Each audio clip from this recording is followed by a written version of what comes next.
Another beautiful day here. It is another beautiful day. It's I know, gorgeous. the sun is shining. Chickens are roaming. Yeah. They're doing their free range thing. It's warm, but not hot. Yep, 60. Yeah, it's nice. It's very nice. So what are we going to do? I could just sit here all morning. Could you? But Make another pot of coffee and we'll just relax. Yeah, instead, you're going to be burning, I hear. Well, down by the pond? Yeah. That's what I heard. Yeah. It's time for us to get rid of some of that brush that's down there. And it rained yesterday, but I think that it didn't rain significantly enough for burning to be impaired. So we're going to burn. Okay, so we'll go down, we'll take Slim, pick up the burn barrel. That's right. Dump the ash that you created with the last round of burning. Right. And then we'll get a couple 5-gallon buckets of water. Yep. And then you'll start burning. Yep. And I will drag brush up Oh, to you. You're going to bring the brush to me? I That's am. such a Oh, nice treat. There's a big eagle. Is there a big eagle? Big yeah. eagle. Checking out our chickens. Checking out the chickens. And then I'll make more brush for you. Because I'm going to work towards the north along the pond. Is this part out. of the 4 acres that we agreed with the state of Minnesota that we were going to clear? It is. It is. Okay. Are we going to make the 4 acres? We have until June of next year. Yeah, not likely. Not likely. Not likely. But we'll do as much as we can. That's all we can do. So it's all good. All right. What happens if we don't make the 4 acres that we agreed to? Do Nothing. they like... No, they still like us. They do still like us? They still do, yeah. Okay. I'm thinking I'm going to send a link to the video to Jeff, the wilderness guy, the forestry guy. Jeff will think that's pretty funny. Yeah, I think he will. Yeah. We need another subscriber. There you go. I agree. So here's our burn barrel. And if you look inside, you will see that there's, not as much ash as I thought, actually. It's only about maybe halfway up to that first ridge there. So that's not too bad. But we got to get it out because I'm going to make a lot more ash.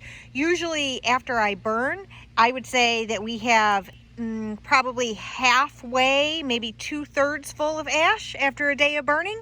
So we need to get rid of that so that we have some extra space in there. So Steve, where are we going to move the ash? To our ash pile up by the pole barn. Now Steve, I have to ask you. Yes. A normal person like me, for instance, I would simply tip over this burn barrel where it is, and I would empty the ash because that's easy. Why am I going to haul it to the other side of my property to dump it out? So that we don't have ash piles all over our yard. And we've got a nice little Pioneer 520 right here, Mr. Slim. We're going to put it in the back and drive it up to the pole barn. That's it. Yep. If it were me, people, I would take my foot and I'd push that sucker over. Where's my foot? I'm trying to show you my foot. There's my foot. I'd take my foot and I'd push that over and we'd be done. Yep. But fortunately, we're doing it my way. So that's a good thing.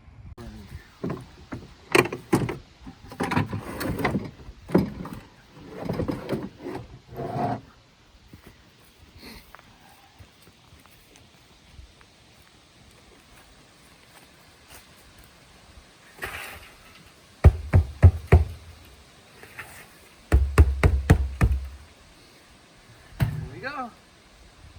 Perfect. Yep.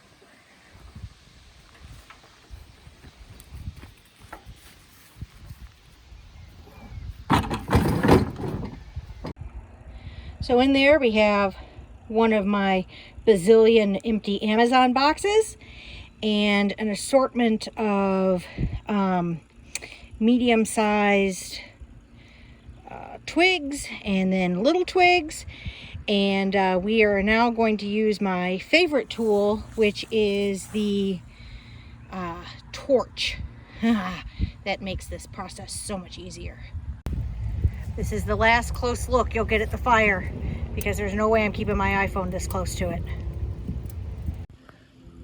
Well, you can see behind me, Lee is continuing to remove the brush from the left side looking down to the pond, and I'm working on the right side. So as she's burning that side, I'm making more brush on the other side.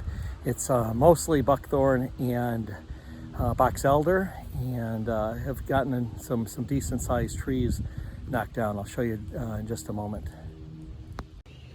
All right, so here's about 40 minutes of work. You can see it all looked like what you see in the background, 6 to 12 foot buckthorn.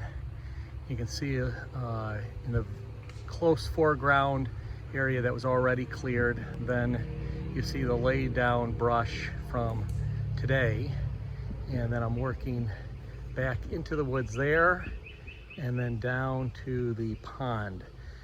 That stand is the last one, and I'll show another video when I knock all that down. There's a couple of big box elders, but by the end we should have that fairly well cleared. What are we doing? Hi, Steve. Hello, how are you? Are we trespassing on other people's property right now? No, Really? no, we're on our neighbor's property with permission. Oh, okay, so it's technically not a trespass. That is correct. Okay, so the reason that we are here is because we want to show you a before and after of what we're hoping our buckthorn remediation accomplishes. That's right. So this is the buckthorn that looks similar to what is on our property. So you see there is buckthorn everywhere.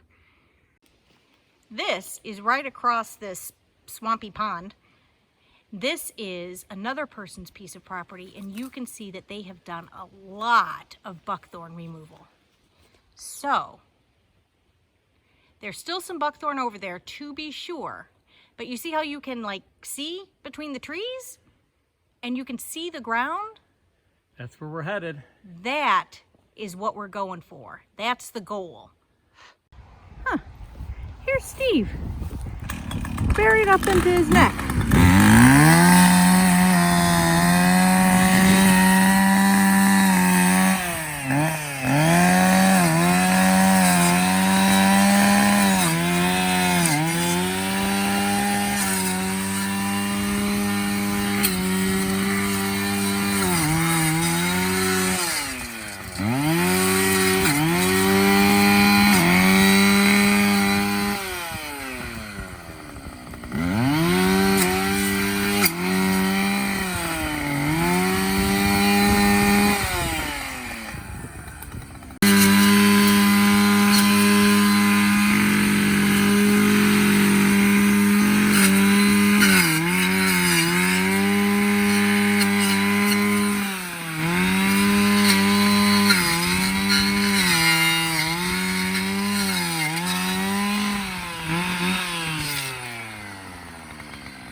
And just like that, I have another 5 hours of work.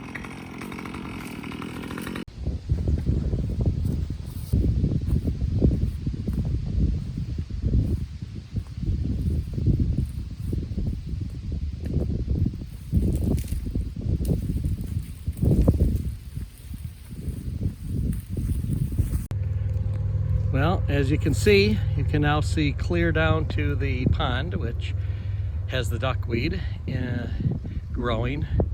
Actually, not a bad thing. The duckweed will use up the nutrients and actually each year improves the water quality. What we need to do is get our other plan up and going so that it can take care of the nutrients, and then we can see the less of the duckweed, because it does go right across the whole pond. That will be for another video this summer.